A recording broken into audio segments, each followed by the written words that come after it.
भारत में लगभग 30% वयस्क आबादी गैर अल्कोहलिक फैटी लीवर रोग से पीड़ित है, जिसको मेडिकल साइंस में NAFLD कहते हैं। और ये संख्या साल दर साल बढ़ती जा रही है। अब ये आज एक न्यूज आई हुई है, बड़ी प्रामाणिक न्यूज है।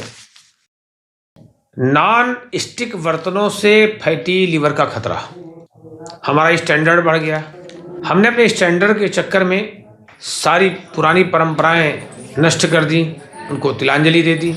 उसी के दुष्परिणाम सामने आ रहे हैं। एक रिसर्च आई है, जर्नल एनवायरमेंट रिसर्च शोध प्रकाशित हुआ है कि ऐसे बर्तन से PFOA की मात्रा 169% बढ़ी है। अब हर घरों से कढ़ाई गायब हो गई, कांसे के बर्तन चले गए, पीतल के बर्तन चले गए, चांदी तो बहुत महंगी हो गई, मुख्यतः लोहे की कढ़ाई गायब हो गई। और उसके दुष्परिणाम ये हैं कि फैटी लीवर के केस बढ़ते जा रहे हैं।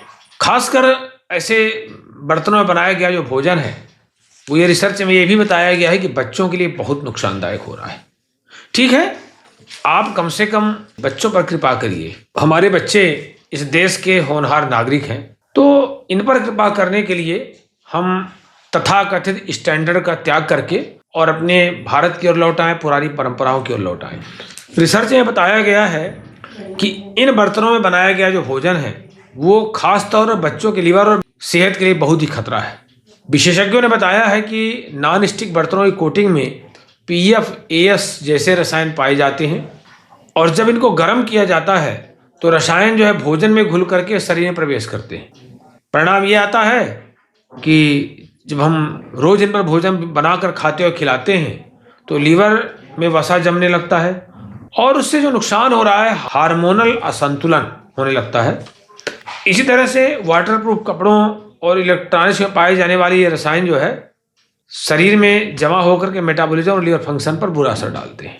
अब हम देखिए आयुर्वेद पर चर्चा कर लें। आप दांतों के नीचे उंगली दबाएंगे कि हमारे प्राचीन चिकित्सा विज्ञान, वैदिक चिकित्सा विज्ञान, आयुर्वेद में कितना रिसर्च हुआ है। ये सारा डेटाबेस है। आज डेटाबेस की बात होती है तो अब कोई डेटा 400 साल पुराना हो सकता है, कोई डेटा 500 साल पुराना होता है। जरूरी थोड़ी कि नया डेटा हो तभी प्रामाणिक माना जाए। आयुर्वेद में जो डेटा उपलब्ध है वो हजारों साल पुराना है।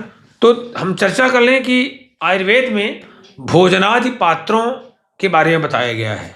दोषहृदृष्टिदम पथ्यम हैमम भोजन भाजनम रौप्यम भवति चक्षुष्यम पित्तहृत् कफवातकृत कांस्यम बुद्धिप्रदम रुच्यम रक्त पित्त प्रसादनम पैतलम वातकृत रुक्षम उष्णम कृमि कफ प्रणुत आयसे कांत पात्रे च भोजनम सिद्धिकारकम शोथ पांडुहरम बल्यम कामलापहमुत्तमम शैलजे मृणमये पात्रे भोजनम श्रीनिवारणम दारुद्भवे विशेषेण रुचितम श्लेष्मकृत तथा पात्रम पत्रमयम रुच्यम दीपनम विषपापनुत।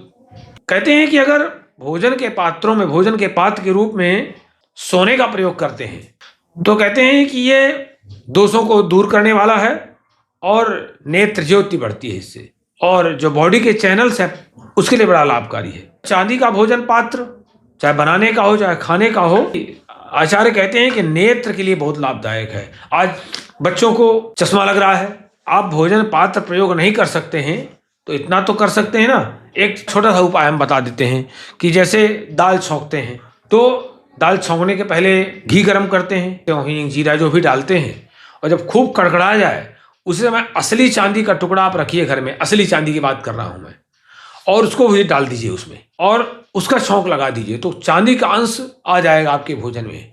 ये प्राचीन काल में राजाओं के यहाँ सोने का प्रयोग होता था। गिन्नी या अच्छा सोना लेकर के उसी का छौंक लगाया जाता था जहाँ पर रसोईया राजघराने भोजन बनाते थे, और बड़ा अच्छा रहता था। तो ये आप करें कि उससे आंखों को बहुत लाभ मिलेगा। दूसरा क्या है, चांदी का भोजन पात्र अगर होता है तो पित्त हृत कफ वात कृत, पित्त के विकार को दूर करता है। आजकल हाइपर एसिडिटी की बड़ी समस्या है, जन जन में समस्या है, तो इसको दूर करेगा और कफवात को बढ़ाता है। कांसे का पात्र जो है बुद्धिवर्धक बताया गया है। कांसा ये रुचिकारक है और रक्त पित्त को दूर कर, रक्त की माने खून की गर्मी को दूर करता है। पीतल का भोजन बहुत अच्छा नहीं माना जाता है, ये वातकारक भी है, रुक्ष है, गर्म है। लेकिन एक बहुत बड़ी विशेषता है, प्राचीन काल में हमारे यहाँ पीतल के बटलोइयों में चावल बनता, दाल तो नहीं बनता था, अरहर की दाल तो नहीं बनती थी, लेकिन चावल जरूर बनता था।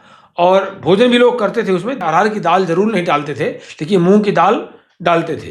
तो जो पीतल का पात्र है वो इसमें लिखा है क्रमिक अपप्रणोत, एंटीवर्म है, पेट के कीड़ों को नष्ट करता है। आजकल जो है पेट के कीड़ों की दवाइयां खाई जा रही हैं, एलोपैथ में एल्बेंडाजोल वगैरह वगैरह, उसके बड़े साइड इफेक्ट आते हैं।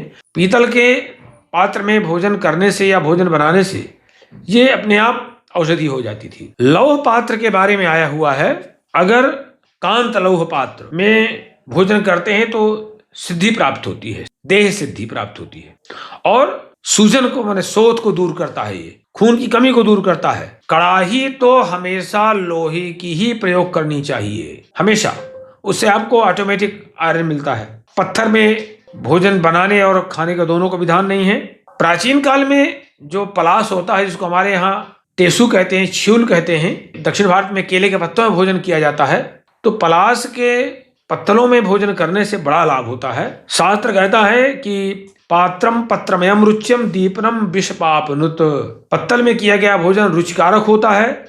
और देखिए, जब वो आहार हमारा पत्ते में रखा रहता है, फिर पत्ते से स्पर्श होकर के अंदर जाता है, तो ये जठराग्नि दीपक होता है, ये पाचन शक्ति को बढ़ाता है, और विषपापनुत, ये टॉक्सिन्स को बाहर करता है। एक रिसर्च आई हुई है कि पलाश पत्र का जो जूस है, रस है, वो मधुमेह को दूर करता है, पैंक्रियाज के बीटा सेल्स को एक्टिव करता है, और पापनुत, पाप माने रोग, रोग का निवारण करता है।